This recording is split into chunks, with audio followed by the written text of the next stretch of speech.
I've come to the floor many times to speak to the American people about an industry, the most heavily federally subsidized industry in America today. No, it's not a defense contractor. It has nothing to do with American agriculture. What I'm speaking of is the for-profit colleges and universities of the United States. These colleges and universities, sadly, have written a notorious record when it comes to the treatment of their students. They have often cheated their students, luring them into signing up for expensive, often worthless college courses with false promises about inflated outcomes if they graduate. At the end, the students are left with massive student debts, a diploma that is worthless, hours that can't be transferred anywhere to any other reputable college or university, and the prospects of a job which are almost impossible to find. In many cases, these sham operations actually go out of business in the middle of the student's education. As an industry, for-profit colleges need to be remembered for two numbers that tell the story of this industry. 9% of high school graduates go to for-profit colleges and universities in the United States. University of Phoenix, DeVry, you've heard their names, they advertise quite widely. 9% of high school students are attracted to these for-profit colleges and universities. But 33% of all the student loan defaults in the United States are the students who chose to attend those colleges and universities. What's going on here? 9% of the students and 33% of the student loan defaults? The answer is obvious. The expense of education at for-profit colleges and universities is too high. Students incur more debt than they would by attending community colleges, city colleges, or other universities and colleges which have good reputations. Secondly, the education is substandard. Oh, you can advertise everything online about this great education.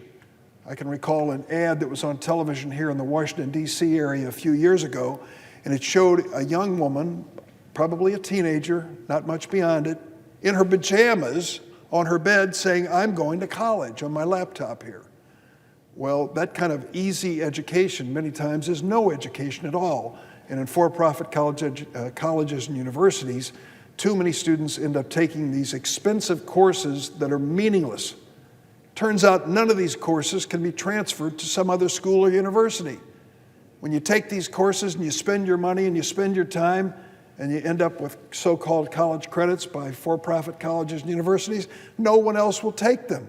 No one else accepts them. They laugh at them.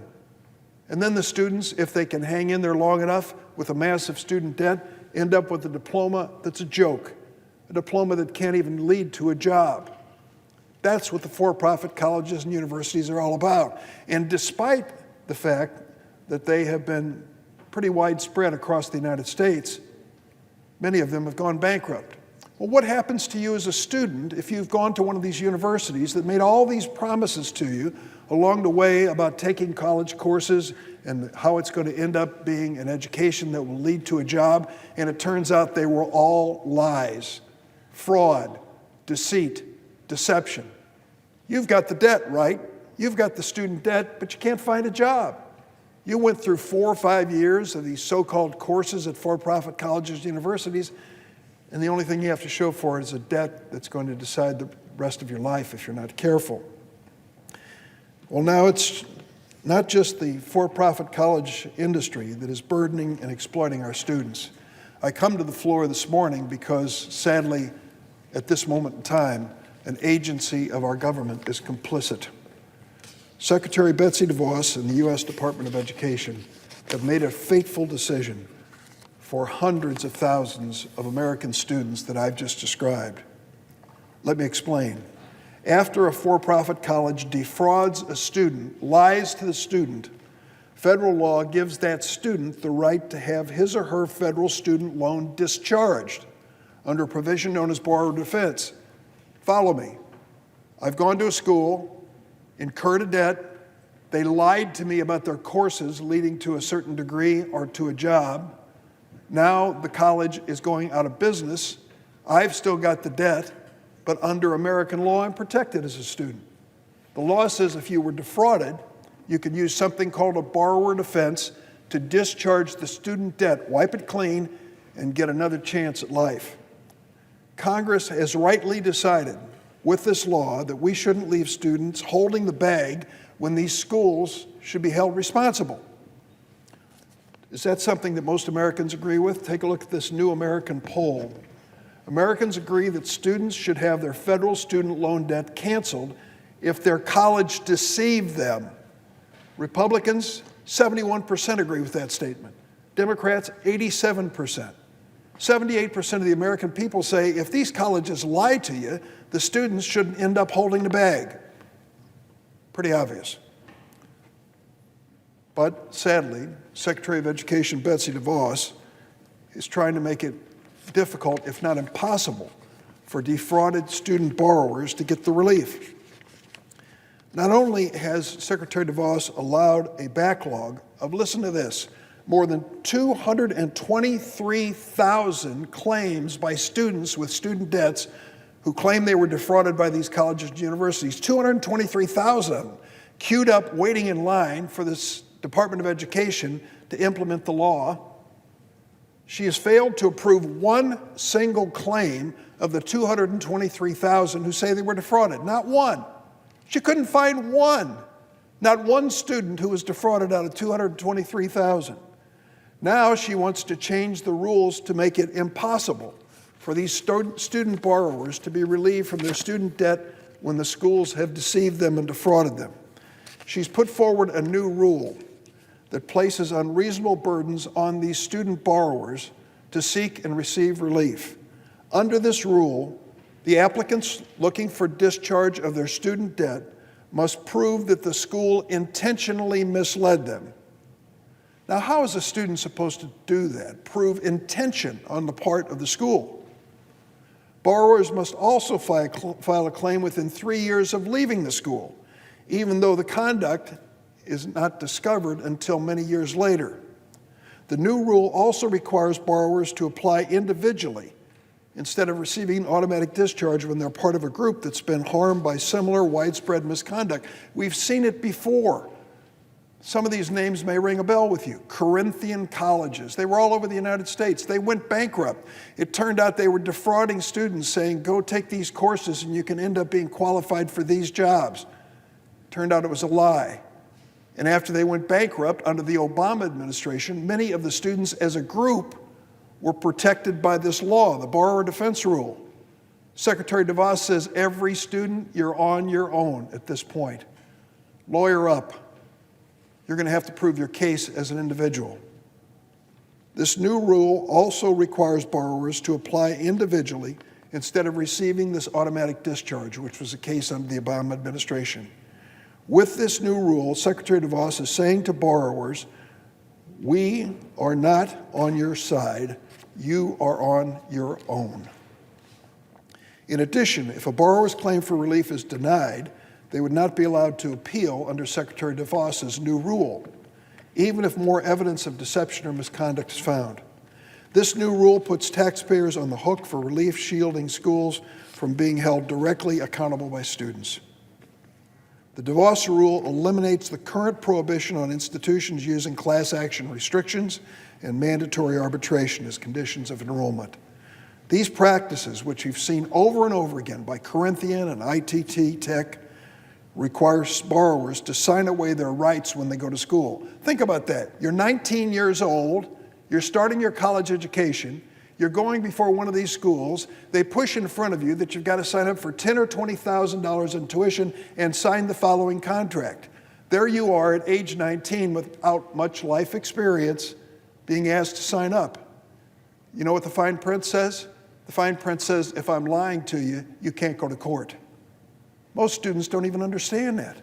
They sign it because they're off to college. Finally, our opportunities to be educated and have a life, a future.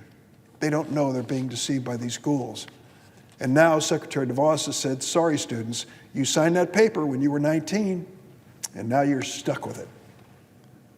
It's impossible for student borrowers to get relief under this new rule by Secretary DeVos. According to an analysis by the Institute of College Access and Success, the new Secretary DeVos rule will end up forgiving at most 3% of the students who've been, in some ways, exploited by these schools. And they'll be able to recoup just 33% of that relief from the schools themselves. Taxpayers will foot the difference. The current rule is estimated to forgive 53%. Secretary DeVos has loaded up the U.S. Department of Education with people who were in the for-profit college industry. These are folks who are devising rules good for their industry, but not good for the American student borrowers. The bottom line is the DeVos rule makes it harder for borrowers to receive relief, and the schools who commit the misconduct will pay for a lower portion of the relief that's given. I introduced Senate Joint Resolution 56 last September to overturn Secretary DeVos's borrower defense rule. Representative Susie Lee introduced a companion resolution in the House. Many organizations have endorsed my bill.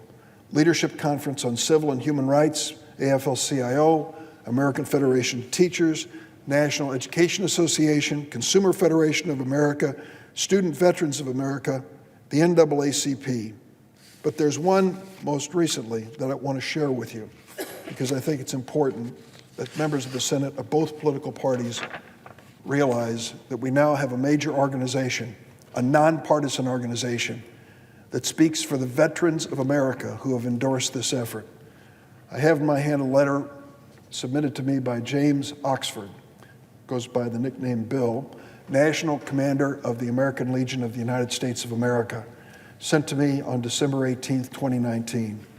He tells the story of veterans who were exploited by these for-profit colleges and universities, ending up serving our country, earning their GI Bill of rights, then losing their benefits to these schools, these worthless schools, and going further in debt to pay for education. Commander Oxford sends this letter, and I ask unanimous consent, Mr. President, that it be entered into the record at this point. Without objection. Thank you, Mr. President. Let me read just one paragraph from Commander Oxford. As veterans are aggressively targeted due to their service to this country, they must be afforded the right to group relief. The Department of Education's borrower defense rules eliminates this right, forcing veterans to individually prove their claim, share the specific type of financial harm they suffered, and prove the school knowingly made substantial misrepresentations. The preponderance of evidence required for this process is so onerous that the Department of Education itself estimated that only 3% of applicants would get relief. Whether you're a Democrat or Republican, don't go waving that flag and tell everybody how much you love our veterans and ignore this letter. The leader of the largest veterans group in the United States of America, a bipartisan, nonpartisan group, has told us that these schools exploited veterans, and Secretary DeVos's new rule means that these veterans will never get relief. 97% will never get any relief. In a matter of a few days, maybe weeks, I'll be calling this matter to the floor. I'm asking my colleagues on both sides of the aisle, put the party labels outside, hang them up in the cloakroom, come on inside here.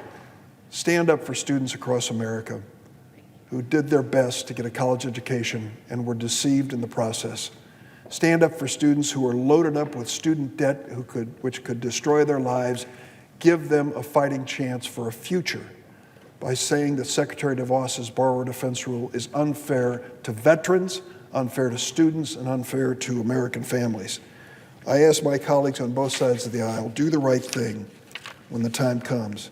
Give these borrowers a second chance at being financially independent Americans who can contribute to their families and our national economic growth.